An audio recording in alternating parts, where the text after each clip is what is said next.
History failed to record a certain sound. It was not the roar of armies. It was not the clash of blades. It was the silence that followed. The silence after the fires went out. After the screaming stopped. After every man who could fight was already dead. And then came the moment the women understood something terrifying.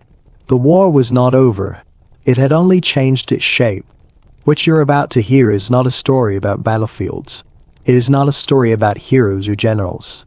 This is a story about a system built to erase entire civilizations. Not conquer them, not rule them, erase them. It was the most efficient machine of cultural destruction ever created. A machine so precise that it did more than take land. It removed peoples from history itself. And at the center of this machine was a single, deliberate target. Women. What follows will be disturbing. It should be, because around 16 million people alive today carry genetic evidence that this system worked exactly as intended. Their DNA is not just biology. It is a record of terror. It tells the story of what happened when fear was no longer a side effect of war. When terror became the main weapon. And here is what makes this even worse. This system was not accidental. It was not chaos. It was tested, refined, improved. Human suffering was measured, compared, perfected. By the end of this video you will understand why cities with hundreds of thousands of people vanished completely, why entire languages disappeared, why cultures that existed for thousands of years were gone in a single generation. And you will understand the role women were forced to play, not as warriors, not as leaders, but as the primary targets in the most organized campaign of cultural destruction the medieval world had ever seen. This was the Mongol terror machine. And once you understand how it worked, history will never look the same again. If you believe the lessons of history's most dangerous powers should never be forgotten, consider liking this video and subscribing. Your support helps bring more stories out of the shadows. Now let's return to the machine. Let me ask you a question historians have struggled with for centuries. How did nomadic people, with a population of roughly 1 million, conquer territory stretching from Korea to Hungary? How did they defeat empires with populations 50 times larger than their own? The answer is not what most people expect. It was not better weapons. It was not superior tactics. It was not even the famous Mongol cavalry. It was terror, but not random terror. This was engineered terror. Terror used like a tool. Terror deployed like technology. Terror more powerful than any siege weapon ever built. And here is the part that should make your skin crawl. The evidence shows they learned how to do this through trial and error. They tested different methods. They observed reactions. They recorded results. They learned which horrors made cities surrender the fastest. They were not just conquerors. They were scientists of suffering. And their laboratory was the known world. In the year 1219, before invading the Khwarezmian Empire, Genghis Khan sent messengers ahead of his army. The message was simple. Submit, and you will be spared. Resist, and you will be destroyed. Not just the soldiers. Not just the rulers. Your wives. Your children. Your dependents. All would be put to the sword. Pay close attention to the wording. Women and children were not an afterthought. They were named directly. That was intentional. This was not a threat spoken in anger. This was official policy. And it was advertised. The Mongols wanted people to know exactly what was coming. Because fear travels faster than any horse. Here was the calculation. You have 50,000 soldiers. Ahead of you stand 12 fortified cities. Taking each city by force would cost thousands of lives. Or you could destroy one city so completely, so brutally, that the remaining 11 open their gates without resistance. You spend your violence once, and it buys you an entire region. It is monstrous. It is evil. And it is mathematically efficient. This is where it becomes even darker. The Mongols did not choose random cities to make examples of. They targeted cities famous for culture, learning, and faith. places whose destruction would be felt far beyond their walls. Cities like Nishapur, renowned across the Islamic world for poetry, science, and scholarship, or Merv, one of the largest cities on earth at the time. Why these places? Because destruction had to hurt symbolically. Hope had to be crushed. When one of the greatest cities in the world is erased, every other city asked the same question. If it happened to them, what chance do we have? When Nishapur fell in 1221, the Mongols ordered something chilling. A full body count. Every single person was to be killed. Then, their heads were separated. One pile for men, one for women, one for children. The daughter of Genghis Khan's son Minus Law personally supervised the execution of women and children. She wanted certainty. No survivors. No mistakes. Centuries later, archaeologists uncovered layers of ash several feet thick. Beneath it lay the remains of one of history's greatest cities. But here is what most documentaries leave out. The killing was the easy part. The killing was mercy. For the women who survived, the real horror was only beginning. For the women who were spared, death would have been kinder. Because the Mongol system was not built on random cruelty. It followed a plan, a process, step by step, cold and deliberate. It was designed not just to break a city, but to dismantle a people. 5 actions, executed in order, each one stripping away another layer of identity. I'm going to walk you through those 5 acts. And the first one was the most permanent. It is a weapon so effective that even 800 years later, we can still see its impact in the DNA of people alive today. This was forced reproduction.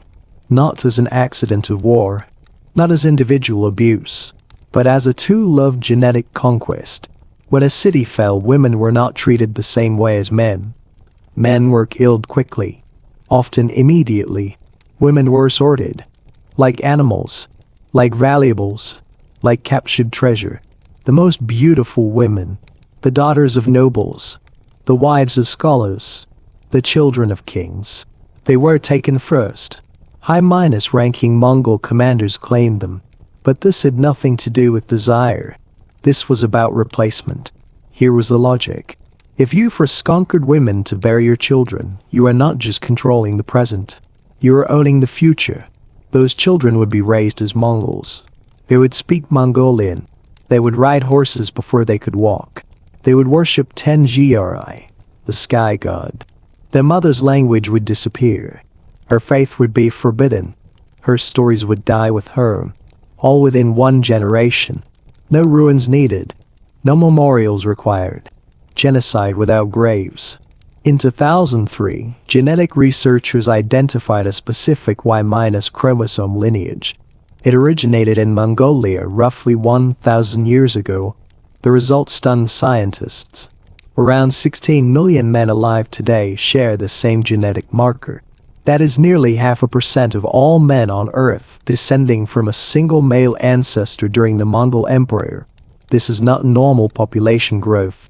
This is the genetic footprint of conquest. Now make this real.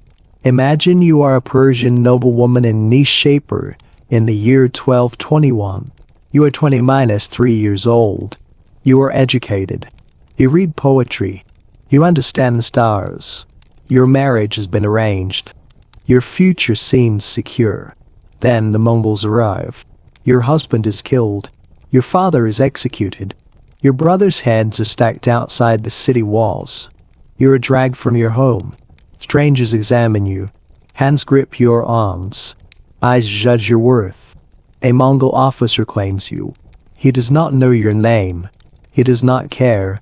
You do not speak his language. He makes no effort to learn yours. 9 months later, you give birth to a son. The child is taken from you.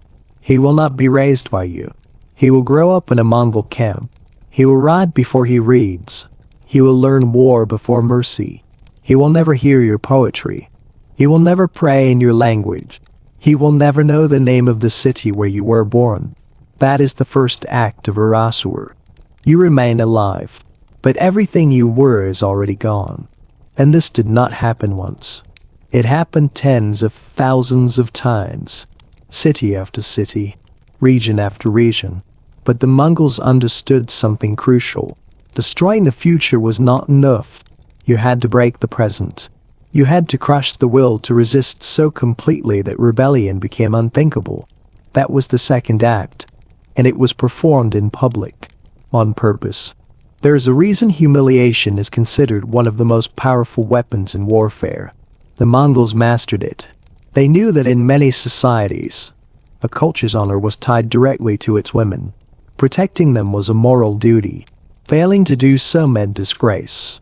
The Mongols identified this weakness, and they applied pressure with precision. Let me take you to February 13, 1258, the fall of Baghdad. This was not just another city. Baghdad was the heart of the Abbasid Caliphate. It was the center of Islamic civilization, home to the House of Wisdom. For 500 years, scholars there preserved and expanded human knowledge, mathematics, medicine, astronomy, philosophy. When Hulagu Khan's army breached the walls, the slaughter was immense. Estimates range from 200,000 to over 1 million dead. The Tigris River reportedly turned black with ink from destroyed books, then red with blood. But the most important act was not the killing. It was what came next. The women of the Caliph's palace were dragged into the streets. These women had lived their entire lives hidden from public view. They were considered sacred, untouchable. The veils were torn away. Their clothes were stripped. They were marched through marketplaces in front of the population. This was not done for pleasure. It was done for symbolism. These were the wives, daughters, and mothers of a man who claimed spiritual authority over millions. Their humiliation sent a message no speech ever could. Your leaders cannot protect their own families. Your God did not intervene. Your civilization is already dead. You were just still breathing. The women were then sold in slave markets, some for the price of a single silver coin. The low price was intentional. It was not about profit. It was about contempt. For the men who survived, this was a wound that never healed. You did not just lose a war. You lost your identity. And here is the calculated part. The Mongols did not do this everywhere. Cities that surrendered early were often spared. The message was clear. Submit, and you keep your dignity. Resist, and your grandchildren will be ashamed to speak your name. This was terror as a system. But this was only the second act. The third was so brutal that early historians believed it must be exaggerated. It was not. The tactic was known in Persian as karash. It translates roughly to human cattle, or living boards. Here is how it worked. The Mongols would capture a city. They would keep many of the civilians alive, not out of mercy, for logistics. When they marched on the next city, these captives were driven forward. At sword point, women carrying infants, children, the elderly, they were forced to walk toward the defending walls. Behind them marched the Mongol army. The defenders faced an impossible choice. Fire arrows and kill your own people, or hold fire and allow the Mongols to advance siege equipment under human cover. Either option shattered morale. The tactic served multiple purposes. It protected Mongol soldiers. It broke defenders psychologically, and it was efficient. The bodies of those who fell were thrown into moats, used as fill, used to create ramps for siege towers.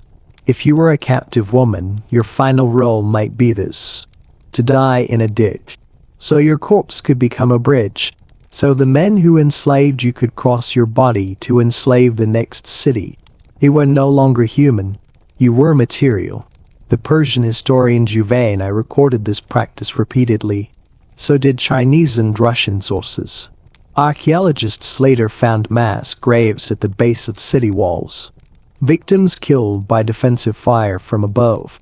The human shield was doctrine. If you survived the siege, your reward was not freedom. It was a march, often over 1,000 miles. Welcome to the fourth act, the largest forced migration in human history. The Mongol Empire stretched farther than any empire before it, from the Pacific coast to Eastern Europe, and it ran on a resource more valuable than gold: human beings. After every conquest, the sorting began.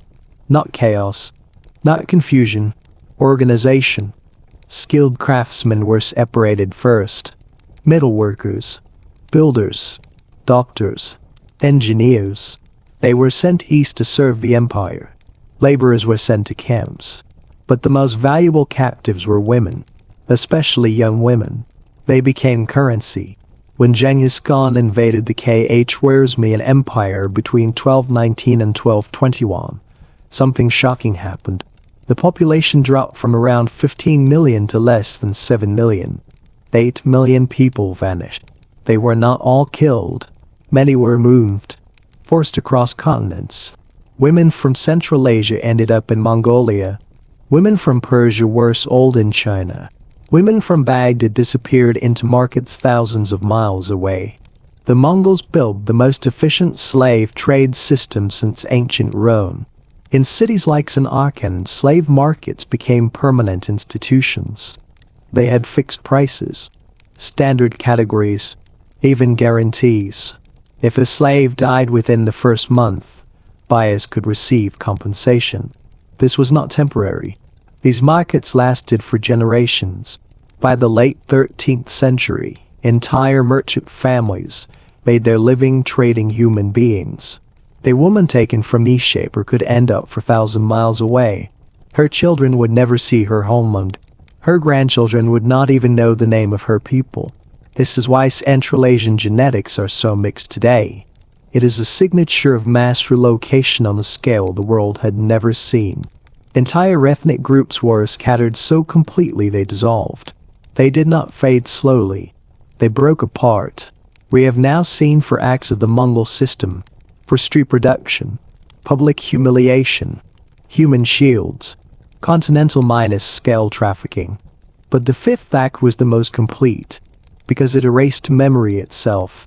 When the Mongols destroyed cities, they did not burn randomly. They targeted specific people: poets, historians, religious scholars, teachers, anyone who could preserve culture, anyone who could pass knowledge forward. They were executed first. In Baghdad, the House of Wisdom was destroyed.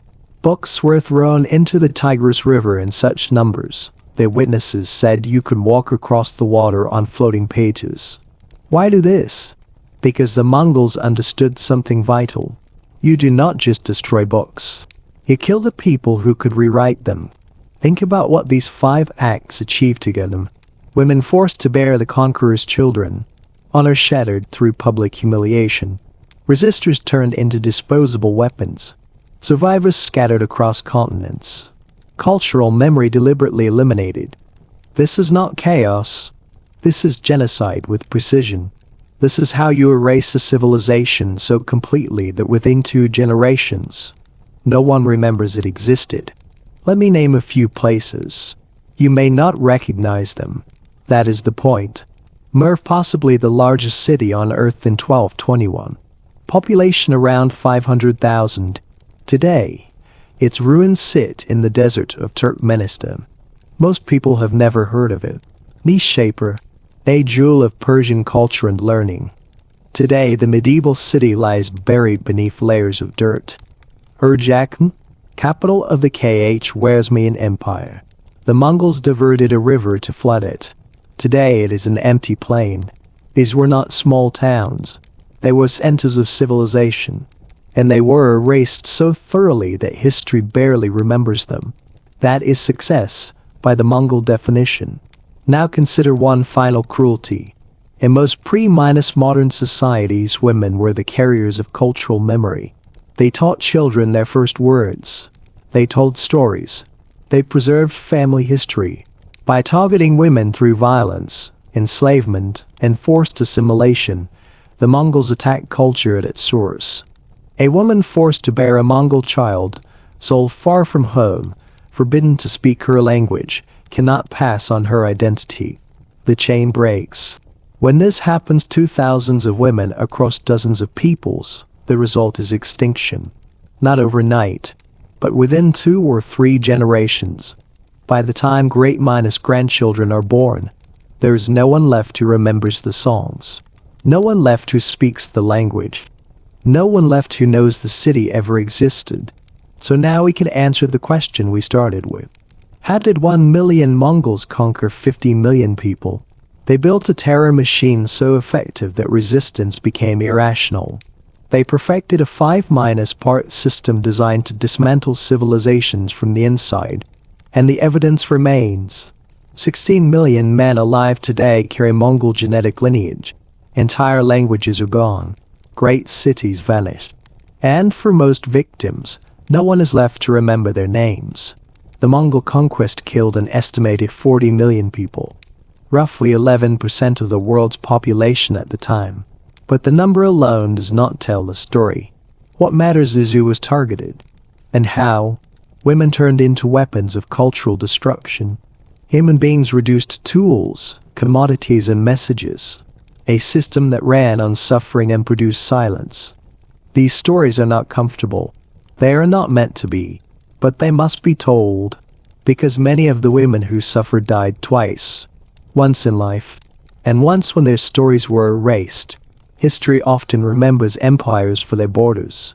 But the Mongols are remembered for something far more unsettling. Their legacy is not just written in chronicles. It is written in people.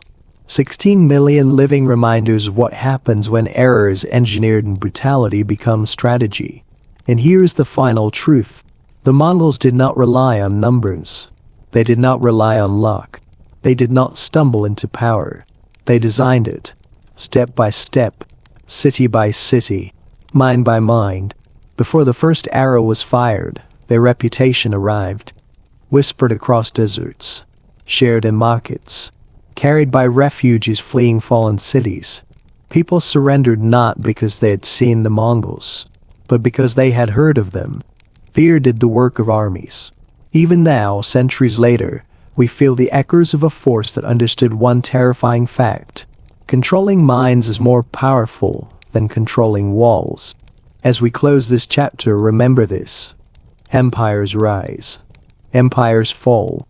But warnings endure. They echo through time. They remind us that the darkest lessons of history are often the ones we try hardest to forget. If you believe these lessons must remain alive, consider liking this video and subscribing. Your support brings more stories out of history's shadows. Stories that do not just inform, they reveal. And sometimes they disturb. Because the better we understand the monsters of the past, the better prepared we are for those who may rise again. When we talk about conquest, we usually talk about borders, lines on maps, dates in textbooks, names of rulers. But borders are the least important thing an empire takes.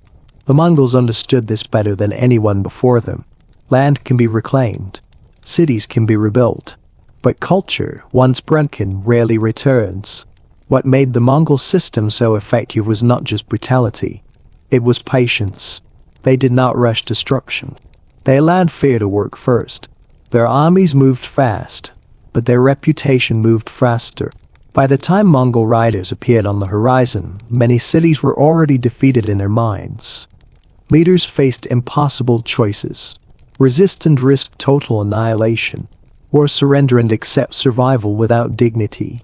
For many, surrender felt like the only rational option. And that was the goal. The Mongols made resistance feel insane. They turned fear into logic. This is why so many cities opened their gates without a fight. Not because they were weak, but because they had learned it. They had heard the stories. They had seen the refugees. They knew what happened to those who resisted. And here is the darkest part. For many women, surrender did not mean safety.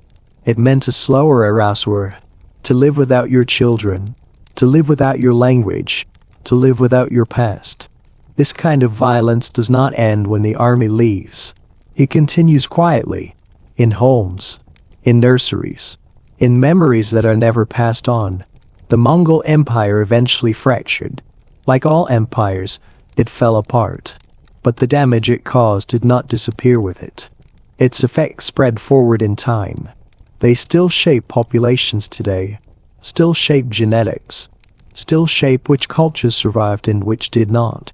When historians study Central Asia, they often ask why the region is so ethnically mixed, why identities seem layered and fragmented. The answer lies here. In forced migration, in broken family lines, in women taken far from home. This was not diversity created by exchange. It was diversity created by violence. And yet, for centuries, much of the story remained incomplete. Traditional histories focused on generals, on battles, on strategies. They counted cities. They counted armies. They counted dead soldiers. They rarely counted women. They rarely asked what happened after the walls fell. But modern archaeology, genetics, and social history have begun to fill in the gaps. Bones tell stories. DNA remembers what books forgot. Mass graves beneath city walls. Burned libraries with no replacements. Genetic markers that spread too fast to be natural. All of it points to the same conclusion. This was not accidental destruction. This was intentional design. And design requires understanding. The Mongols understood human psychology. They understood honor. They understood shame. They understood fear. They understood that to break a people, you do not just kill their fighters. You destroy their sense of continuity. Their belief that tomorrow will resemble yesterday. Women were central to this continuity. They always have been. That is why they were targeted so systematically. Not because they were weak, but because they were essential. This is why the terror machine worked so completely. It did not rely on constant violence. It relied on memory, a memory of what happened to others. Fear became self-sustaining. A city did not need to be attacked to be conquered. It only needed to know. This is how a small population reshaped half the world. Not through numbers, but through narrative. A story written in blood, humiliation, and silence. And this brings us to an uncomfortable truth. The Mongols were not unique in understanding this. They were simply the most successful. Throughout history, other powers have learned similar lessons. Target culture, target memory, target women, erase the future, and the present collapses on its own. This is why studying this system matters. Not to glorify it, not to excuse it, but to recognize it. Because systems like this do not announce themselves as evil. They present themselves as efficient, as necessary, as inevitable, and that is when they are most dangerous. History does not repeat itself exactly, but it often rhymes. The Mongol terror machine is not just a medieval story. It is a warning, a reminder of how fragile civilization really is, how quickly it can be dismantled, and how long its absence can last. The cities we listed earlier did not disappear because of time. They disappeared because of design. Because someone decided they should not exist anymore. And made it so. Most people today walk the earth without ever knowing these names. Without ever knowing these women. Without ever knowing what was taken from the world. That is the final victory of erasure. When the loss becomes invisible. When silence replaces memory. So when we talk about the Mongol Empire, we must be precise. Yes, they conquered territory. But more importantly, they mastered fear. They turned terror into a tool. They transformed cruelty into policy. And they showed the world something terrifying. That destruction does not need chaos. It only needs planning. At the beginning of this story, I told you about a sound history failed to record. Not the noise of battle. Not the screams, but the silence that followed. Now you understand what that silence meant. It was the silence of empty cities, of burned libraries, of languages that would never be spoken again. It was the silence left behind when mothers could no longer teach their children who they were, when names stopped being passed down, when memory itself was broken. This is what true conquest looks like. Not occupation, not rule. Erasure. The Mongols did not simply defeat armies. They defeated continuity. They understood that civilizations are not held together by walls. They are held together by people, by stories, by habits, by language, by women teaching children the meaning of home, By targeting that system, they achieved something no empire before them had managed. They made resistance pointless and survival meaningless. For those who lived through it, there was no victory, only endurance. And endurance without identity is a slow disappearance. This is why so many cultures vanished without a trace. No monuments, no successors, just scattered bloodlines and broken memories. 16 million men alive today carry genetic proof of this system. But there are no numbers for the stories that died. No records of the songs that were never sung again. No census for the cities that exist now only as dust. History often praises efficiency, but this was efficiency without humanity. A machine that worked exactly as designed. And that is what makes it so disturbing. The Mongols did not lose control of violence. They controlled it. They directed it. They used it with purpose. That is the lesson people struggle to accept. Evil does not always look chaotic. Sometimes it looks organized. Sometimes it looks rational. Sometimes it looks successful. And that is when it becomes most dangerous. When future generations look back and see only maps and dates, something vital is lost. Because the real cost of empire is not measured in territory. It is measured in silence. In the absence of voices that should still be here. In the cultures that might have existed but never had the chance. The women who suffered under this system did not just lose their lives. Many lost their identities while still breathing.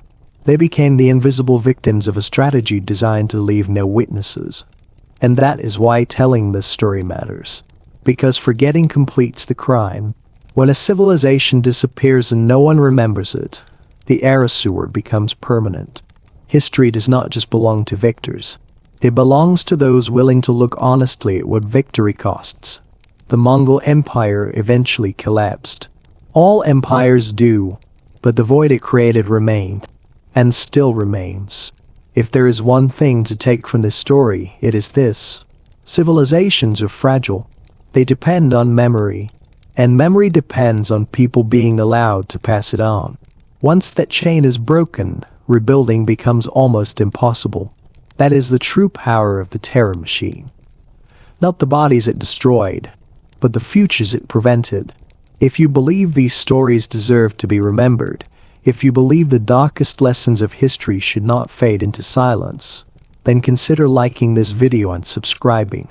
Your support helps bring these forgotten voices back into the light. Because history is not just what happened, it is what we choose to remember, and sometimes what we choose to confront. The Mongol terror machine did not stop working when the empire collapsed. That is something many people misunderstand. Empires can fall in a generation. Damage like this cannot. When historians look at Central Asia today, they often notice something unusual. Borders shifted many times. Rulers came and went. But entire cultures are simply missing. Not absorbed. Not transformed. Gone. There are regions where we know cities once stood. We know people lived there. We know they spoke languages. We know they worshipped gods. And yet there is nothing left. No texts. No traditions. No descendants who remember. This is not normal historical decline. This is a break. A severed line. And when scholars search for reasons, they keep returning to the same period. The Mongol conquests. The long shadow of forced migration explains much of this. When women were taken far from their homelands, cultures did not move with them. They shattered. A language cannot survive if mothers are forbidden to speak it. A tradition cannot survive if children are raised in another identity. A people cannot survive if their memory is scattered across continents. Even when the Mongol Empire fractured into smaller khanates, the system remained. Slave markets continued. Forced assimilation continued. Cultural erasure continued quietly. And because it was quiet, it was rarely recorded.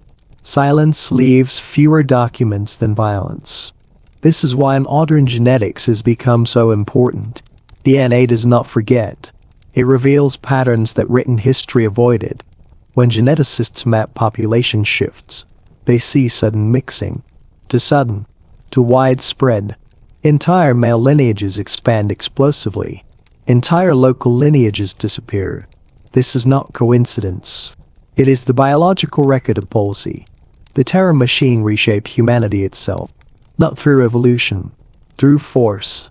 This story is uncomfortable for another reason, because it shows how discussion can be rational.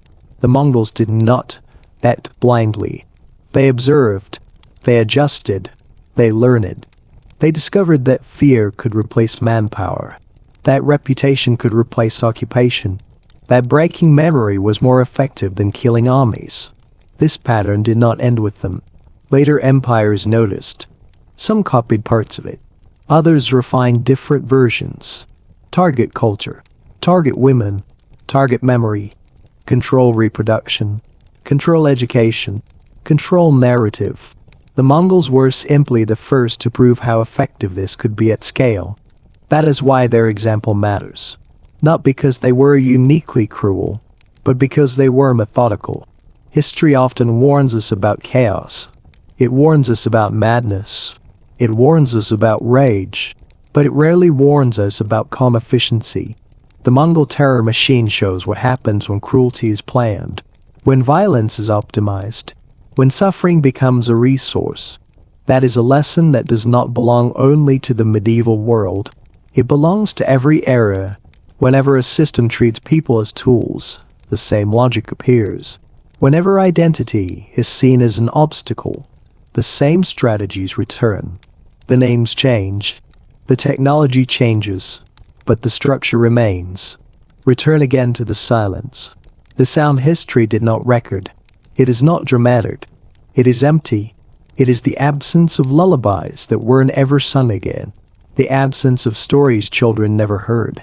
The absence of cities that left no descendants to remember them. That silence is the final product of the terror machine. Not fear, not death. Silence.